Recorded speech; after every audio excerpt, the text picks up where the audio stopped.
Hello everyone, welcome back to my channel. আজকে নতুন আর একটা ব্লগ নিয়ে চলে এলাম তোমাদের সামনে।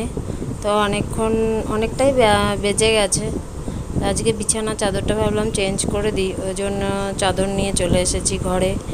ফ্যান চলছে, যেহেতু ভীষণ গরম লাগছে। প্রথমে ফ্যান অফ করে কাজ করছিলাম, কিন্তু দেখলাম পারছি না, ঘেমেই স্নান হয়ে যাচ্ছি। তো কাজ আর কি করবো, তারপরে ফ্যানটা চালিয়ে নিলাম।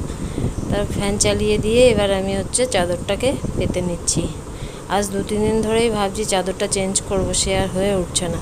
আসলে গরমে না সবাই ঘামে, তো চাদর না 2-3 দিন পাতা হয়ে গেলেই যেন একেবারে আর তাতে শোয়া যায় না। আর এখানে আমার প্রায় সপ্তাহখানেকের বেশি হয়ে গেছে আমি ওই চাদরটা চেঞ্জ করেছিলাম। তাই জন্য আজকে ভাবলাম আজকে আর কোনো কথা না ভেবে আগে এটা পাল্টাবো। গরমের মধ্যে ওই অস্বস্তি হয় রাতের বেলায় শুয়ে। তো যাই হোক, চাদরটা চেঞ্জ করে নিয়ে চলে এলাম ড্রেসিং টেবিলের এইখানটায় গোছাতে। এখানে দুনিয়ার জিনিসপত্র দিয়ে সব ছড়ানো, প্লাস ওই পাশের টুলটাতে দেখেছো কতগুলো জামা প্যান্ট জমেছে। ওইগুলো আজকে সব ভিজিয়ে দেবো, ভিজিয়ে সব কেচে জায়গায় রেখে দেবো। আসলে ওইগুলো কাচার জন্যে রেখেছিলাম। এই 2 দিন ধরে মেঘ বৃষ্টির খেলাতে আমি আর ভেজানোর সাহস পাচ্ছি না।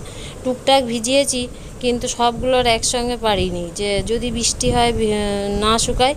এমনিতেই সত্যি কথা বলতে কি, বৃষ্টি এলে না মেলার আর জায়গা থাকে না আমার বাড়িতে। আমার ঘর তো ভীষণই ছোট, কোথাও দড়ি বাঁধা জায়গা নেই। তাও বারান্দার মধ্যে একখানা দড়ি ঝুলিয়েছি। দেখতে খারাপ লাগে, কিন্তু কি করব, বর্ষাকালে জামা প্যান্ট তো মেলতেই হয় না। ঘরের মধ্যে মেললে তো সেটা আরও অখাদ্য দেখতে লাগে। ওই জন্য বাইরেই বারান্দাতে একটা মেলে রেখেছি।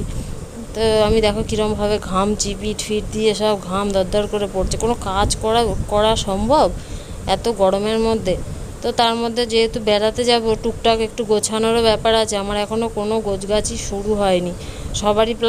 সবারই প্রায় অনেকটা গোছানো কমপ্লিট হয়ে গেছে। আমি কবে করব কে জানে। সন্ধ্যা থেকে সেলাই নিয়ে বসে আমি আজকে অনেকগুলো সেলাই করেছি। এইগুলো সেলাই হয়ে গেছে মোটামুটি। এই প্যান্ট দুটো হয়েছে, এই জামাটা হয়েছে, আর এখনও বাকি আছে মেশিনের ওপরে কয়েকটা। আর এক পৃথিবী জামা প্যান্ট আলমারি থেকে বের করেছি, যে কোনটা সেলাই করতে হবে দেখে নেব। তো এখানে এইগুলো আমি করছি। আর এদিকে দাদা রাতের বেলায় ভাত হবে, তা উনি একটু ভাতটা বসাতে গেল। মা কোথায় গেল সে লোক? ভাত বসানো হয়ে গেছে? হ্যাঁ, তো গ্যাস বাড়াবে না? গ্যাস কমিয়ে দিয়ে ভাত বসিয়ে দিয়েছে, জলটা একটু দিতে হবে। ভাতের ঢাকা দাওনি তো?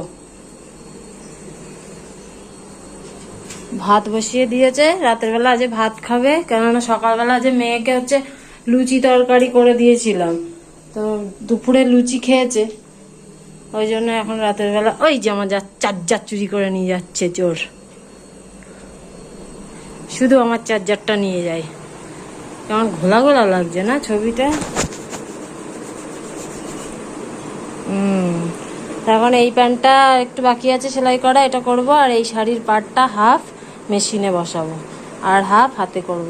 এইটুকুনি করে নিয়ে তারপরে মেয়ে এলে খাওয়া দাওয়ার বা যা হয় হবে। আজকে রাতে ভাত খাইয়ে দিতে হবে যদিও। দেখো কত রাত হয়ে গেছে, 9:45 বাজে, 9:40 বাজে। আমাদের ঘড়িটা একটু ফাস্ট।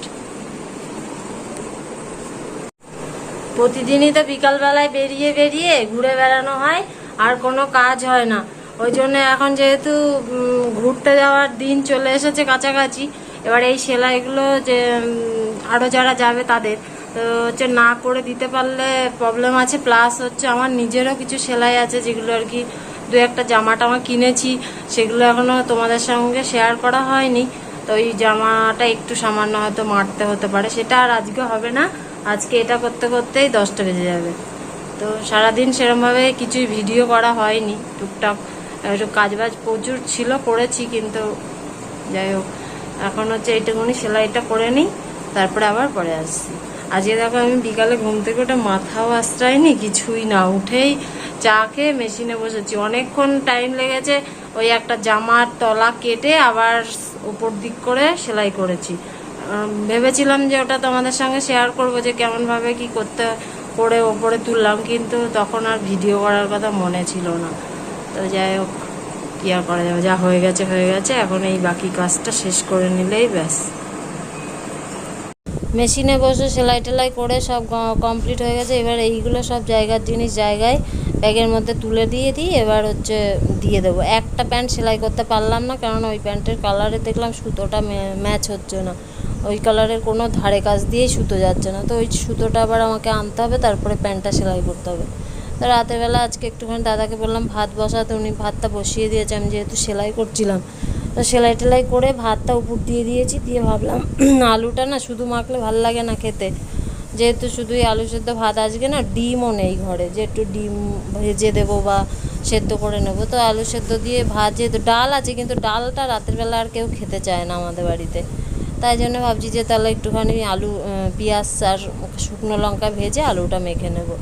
তো ওই জন্য একটা পেঁয়াজ কেটে নিলাম, নিয়ে কড়াইতে সাদা তেল ছিল, সকালে মেয়েকে লুচি করে দিয়েছিলাম, তো অল্প একটু তেল ছিল ওর মধ্যেই, ভাবলাম ভেজে নিই। আবার এখন কড়াই এঁটো করবো, রান্না করলে কড়াই এঁটো হয়ে গেলে না আমার আর পরের দিন সকালে সেই কড়াইয়ে রান্না করতে ভালো লাগে না। তো শুকনো লঙ্কাটা একটুখানি ভালো করে ভেজে নিয়ে তারপরে পেঁয়াজটা দেবো। এই এখন কদিন ধরে না শুকনো লঙ্কা দিয়ে আলু সেদ্ধ মেখে খেয়ে খেয়ে খুব লঙ্কা শেষ হয়ে গেছে আমার। দাদাকে আমি মাসের জিনিস আজকে লিখে দোকানে অলরেডি দিয়ে এসছে, কিন্তু আমি শুকনো লঙ্কাটা লিখতে ভুলে গেছি। আবার দেখি সকালে বলে দেবো যে মালটা আনার সময় শুকনো লঙ্কা নিয়ে এসো, নাহলে অ্যাকচুয়ালি এটা ওটা ভর্তা খেতে গেলে তখন শুকনো লঙ্কাটাই লাগে, কাঁচা লঙ্কা দিয়ে ভর্তা ভালো লাগে না। তো ভাতটা নামিয়ে রেখে দিয়েছিলাম, পেঁয়াজটা ভেজে আলুটা এবার মেখে নেব।